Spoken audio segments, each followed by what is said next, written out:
Unit 6 English in India, यहाँ से हम 15 एक्सपेक्टेड क्वेश्चंस देखते हैं और आप यहाँ पर अपने आप को टेस्ट कर पाएंगे कि आपकी तैयारी कैसी चल रही है।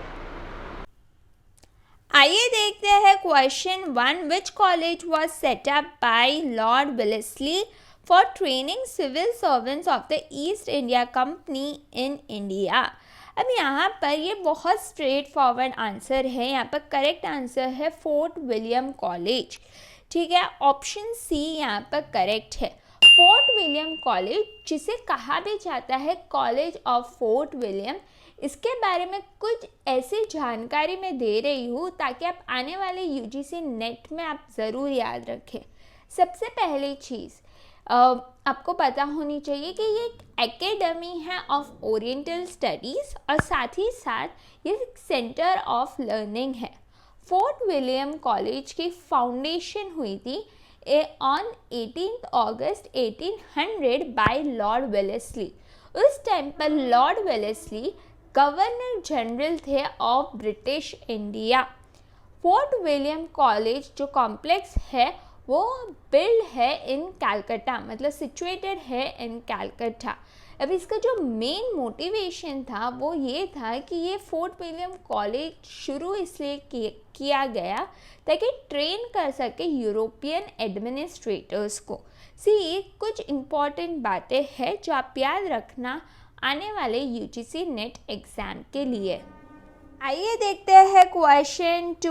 Who wrote observations in the state of society among the Asian subjects of great Britain. ठीक है, सो यहाँ पर 4 ऑप्शंस दिए गए हैं। ऑप्शन ए लॉर्ड मकाउले नहीं है, option B Charles Grant. Yes, Charles Grant यहाँ पर करेक्ट आंसर है। सो यहाँ पर करेक्ट आंसर है ऑप्शन बी चार्ल्स ग्रांट। ज़रूर याद रखना, चार्ल्स ग्रांट ने ये बुक लिखी है title observations on the state of society among the Asiatic subjects of great Britain colon particularly with respect to morals and on the means of improving perspectives from the Royal Asiatic Society।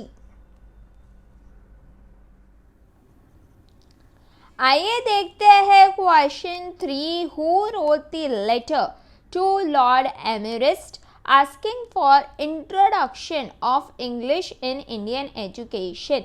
Option A Warren Hastings नहीं है, option B Charles grant भी नहीं है, सी ज़कारी मकाउले भी नहीं है, D राजा राम मोहन रॉय यहाँ पर करेक्ट आंसर है। यहाँ पर करेक्ट आंसर है ऑप्शन डी राजा राम मोहन रॉय।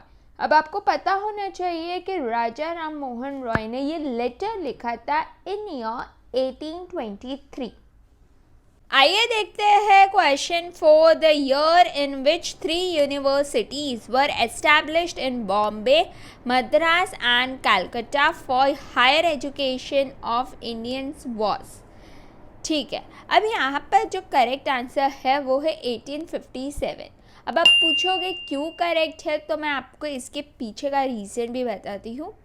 जो सर चार्ल्स वुड डिस्पैच है ऑफ 1854, उसे फेमसली कहा जाता है Magna Carta of English education in India. तो इन्होंने रिकमेंड किया कि एक प्रॉपर स्कीम होनी चाहिए of education from primary school to the university, और सब्सिक्वेंटली फिर university of Calcutta Bombay establish हुई इन ईयर जुलाई 1857। और बेरेस मद्रास को देखेंगे जो हाल ही में है चेन्नई, वो फॉर्म हुई थी इन सितंबर 1857। ये है इसके पीछे का रीज़न। आप देखिए, Calcutta university Bombay university form हुई थी जुलाई 1857 में, वेरएस मद्रास हुई थी इन सितंबर 1857। तीनों ही हुई है इन ईयर 1857। प्लीज़ याद रखना, ये कोड वर्ड देती हूँ मैं आपको, BMC in year 1857। B stands for Bombay, M stands for Madras, C stands for Calcutta. Question 5 देखते हैं. Which document advocated that English should be medium of instruction in India at the college level? A. Charter Act of 1813 नहीं है. B. Macaulay's Minute भी नहीं है. C. Wood's Dispatch यहाँ पर correct answer है. सो यहाँ पर करेक्ट आंसर है ऑप्शन C, Wood's Dispatch. अब आपको पता होना चाहिए, ऑलरेडी मैं बता चुकी हूँ कि वुड डिस्पैच को कहा भी जाता है Magna Carta of English education in India. अब उस समय पर सर चार्ल्स वुड ने रिकमेंड किया कि प्राइमरी स्कूल में अडाप्ट किए जाएंगे वर्नाकुलर लैंग्वेजेस, हाई स्कूल्स में अडाप्ट किए जाएंगे Anglo vernacular language, and English बनेगा medium of education in colleges. So please याद रखना कि वुड्स डिस्पैच का जो पेपर है वो रिकमेंड करता था प्राइमरी स्कूल में वर्नाकुलर लैंग्वेज, हाई स्कूल में एंग्लो वर्नाकुलर लैंग्वेज, और English will be medium of education in colleges. आइए देखते हैं next question. Question 6. Who argues that the elitist status of English in India creates problem for the economic development because that means that the education of mass of people will be ignored? Option A. Mark Tully, B. William Bentinck, C. Lord Babington Macaulay, D. Warren Hastings. यहाँ पर correct answer है option A, mark टुली.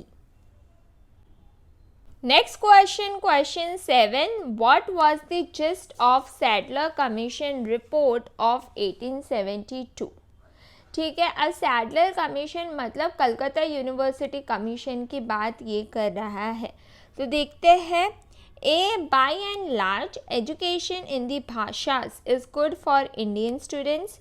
B. There is something unsound in a system of education which leaves young learners unable to use their own bhashas. C. English alone is wholly suited for the development of Indians and their education.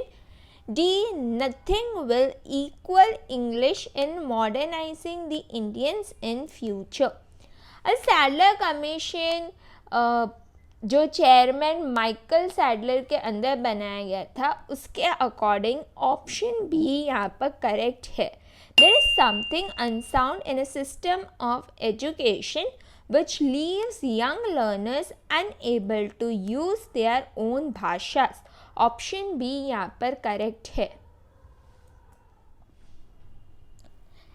Next question है question 8. Land of the lie. Teaching of English in India is a collection of research papers in Indian English edited by A. Meenakshi Mukherjee नहीं है, B. Bharti Mukherjee भी नहीं है, C. Rajeshwari सुंदर राजन. ये correct answer है. यहाँ पर करेक्ट आंसर है ऑप्शन C, राजेश्वरी सुंदर राजन. और एक इनकी वर्क है जिसका टाइटल आप ज़रूर याद रखना, the post colonial Jane Austen. आइए देखते हैं question 9. Why was the Kunzru committee appointed by UGC in 1957? A. To study the teaching of regional languages and English in India. B. To report on the question of North Indian languages in school instruction. C. To report on the question of medium of instruction and the teaching of English. D. To study the background and training of English. So यहाँ पर correct answer है option C, to report on the question of medium of instruction and the teaching of English. Option C यहाँ पर correct है. आइए देखते हैं question 10. Ram Mohan रॉय's letter to Lord Amherst was the first ever appeal for dash. A. The teaching of English and European science in India. B. The introduction of teacher training. C. The establishment of universities in the 3 presidencies in India. D. The teaching of Latin and Greek in Indian schools and colleges. So यहाँ पर correct answer है option A, the teaching of English and European science in India. Next question है question 11. English as a medium of instruction was introduced in India by dash. A. Mount Stuart Elphinstone गलत है. B. Lord Macaulay यहाँ पर correct है. तो यहाँ पर correct answer है ऑप्शन बी, लॉर्ड मकाउले. आइए देखते हैं question 12. What is the significance of Wood's dispatch of 1854? A. It made for emergence of the Babu class in India. B. It laid stress on not including English language in college curriculum. C. It suggested training for teachers. D. It outlined the British government agenda for comprehensive education policy for India. So यहाँ पर आप option B को आराम से eliminate कर सकते हो क्योंकि वुड डिस्पैच इंक्लूड करता था इंग्लिश लैंग्वेज को.